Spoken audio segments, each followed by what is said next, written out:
What's the cost of sharing happiness online? For Boston nurse Natalie Carson, it was everything. On February 10th, 2023, Natalie posted a single photo on Instagram, her first public acknowledgement of finding love again after a difficult divorce.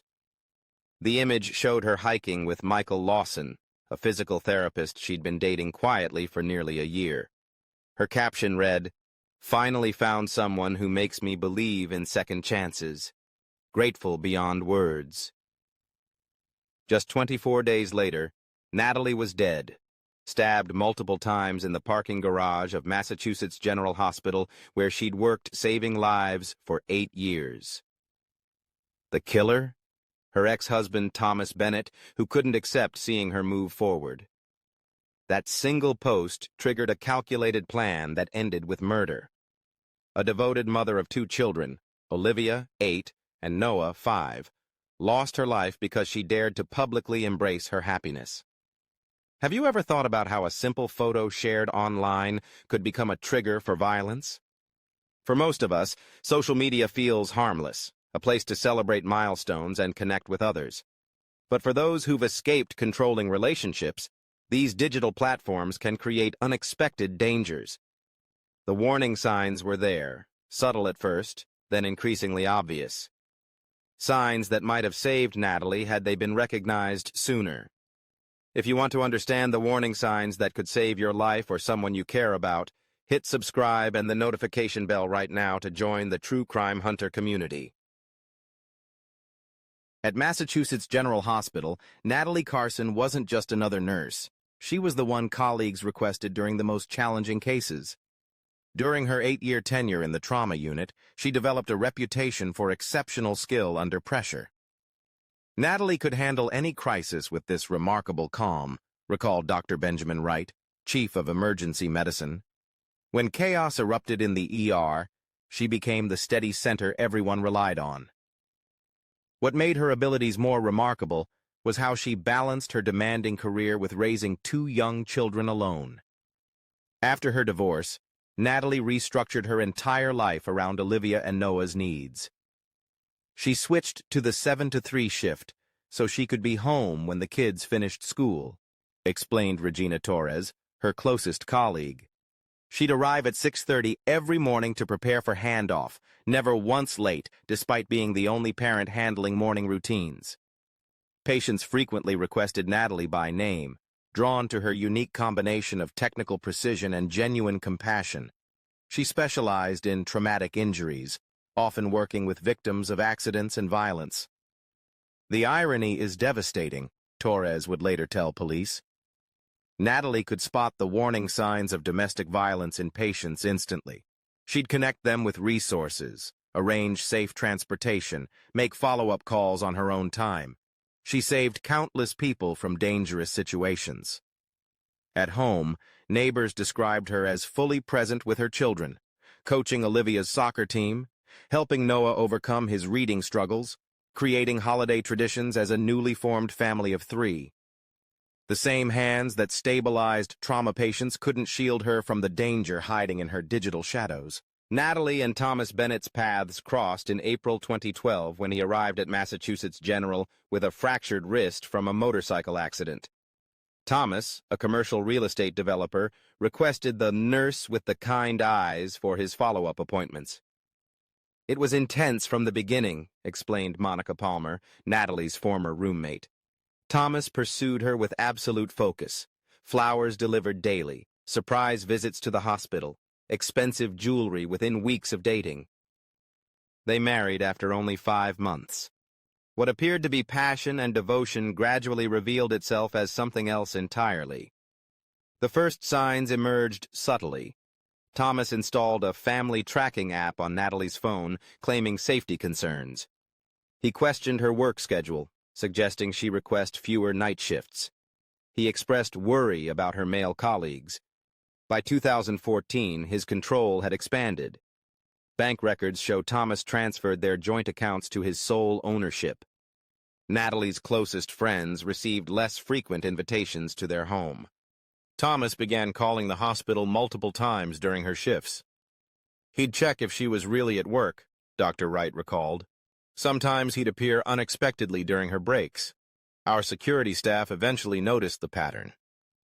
Police responded to their Beacon Hill residence 3 times between 2015 and 2019.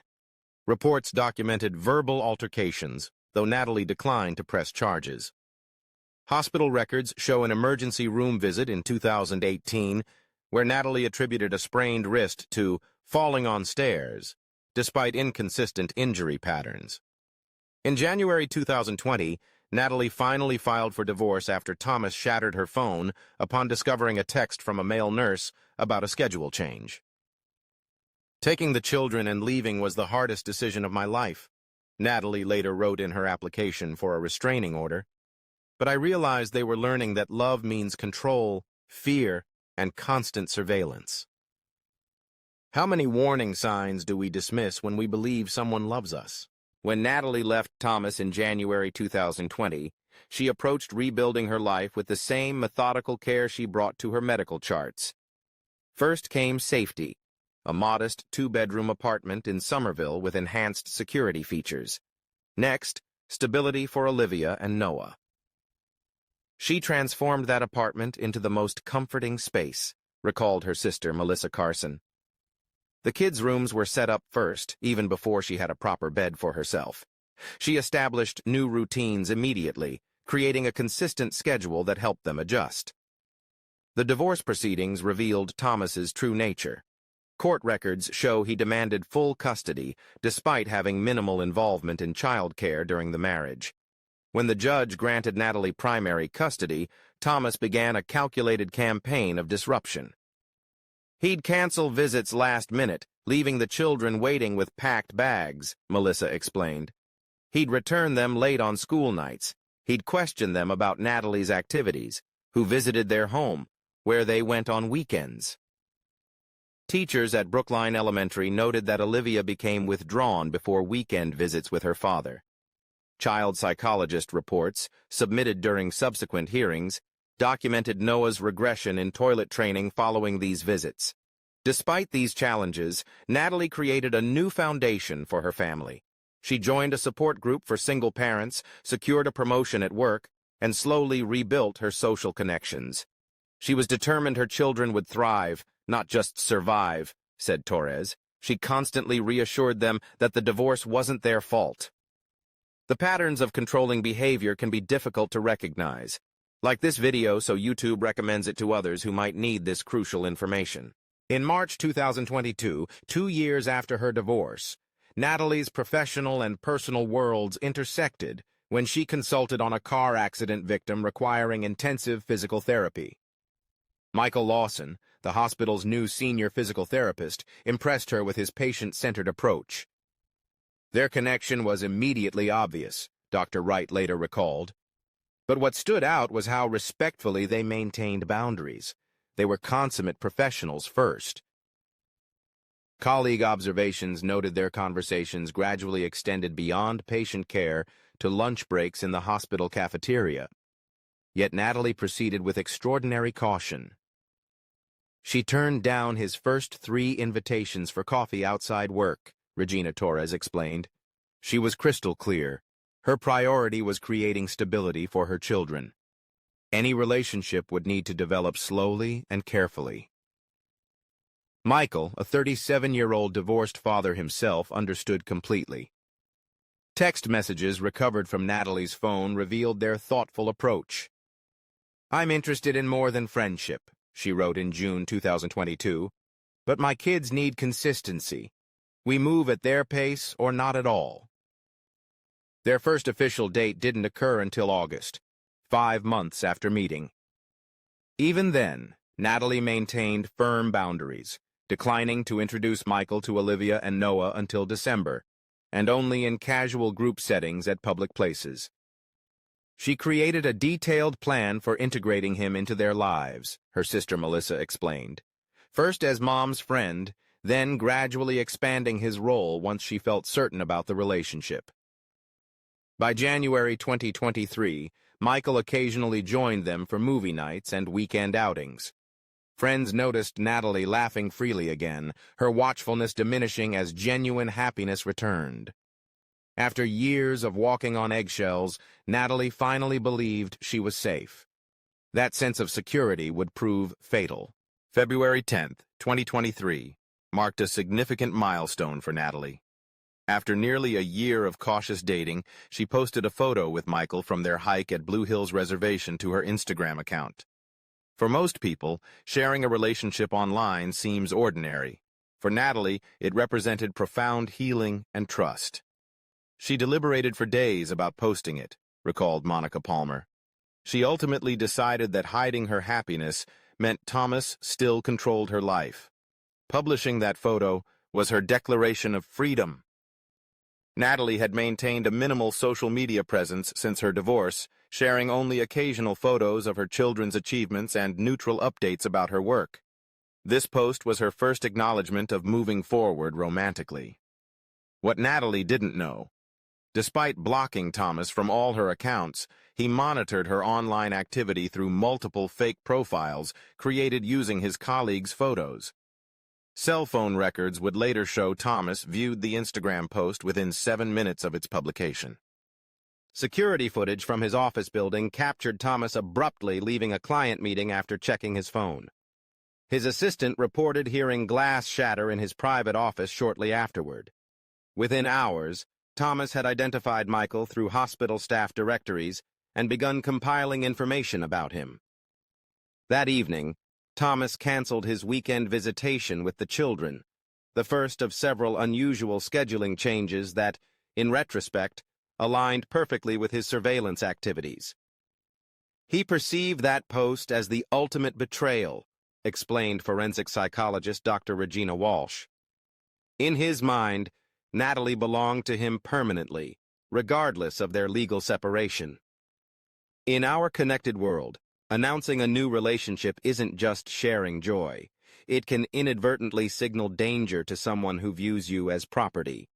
For controlling ex-partners, seeing tangible proof of moving on can trigger violence when other developments haven't.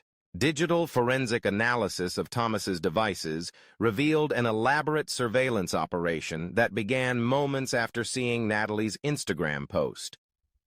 Thomas had created 5 separate fake social media profiles using photos of colleagues and distant acquaintances, all designed to monitor Natalie's activities without detection. He maintained detailed spreadsheets documenting her posts, comments, and even who liked her updates, explained Detective Lisa Montgomery. The level of organization was methodical. His focus quickly expanded to include Michael. Search records from Thomas's devices showed an alarming progression. February 10th, basic searches of Michael's name and profession. February 12th, advanced searches including Michael's home address, education history. February 15th, searches for Michael's daily schedule, vehicle information. February 17th, searches for how to access hospital security cameras. February 20th, searches for hunting knives that can't be traced. February 23rd, searches for custody rights if ex-spouse dies. Security cameras from Natalie's apartment complex captured Thomas's vehicle parked across the street on 7 separate occasions between February 11th to 27th. Footage from February 19th showed him following Michael from the hospital to his residence. Thomas created a document titled Daily Movements, containing detailed observations of both Natalie and Michael's routines, including when they left for work, which entrance of the hospital they used, and when they returned home. On February 28th, Thomas sent Natalie a text that would later serve as critical evidence.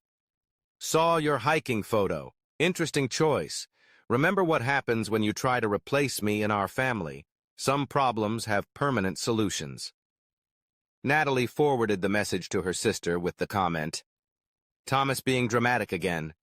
He'll calm down eventually." How many of us realize that our online presence can create a roadmap for those who wish to harm us? Every check-in, every tagged location, every routine we share becomes information that can be weaponized by someone determined to cause harm.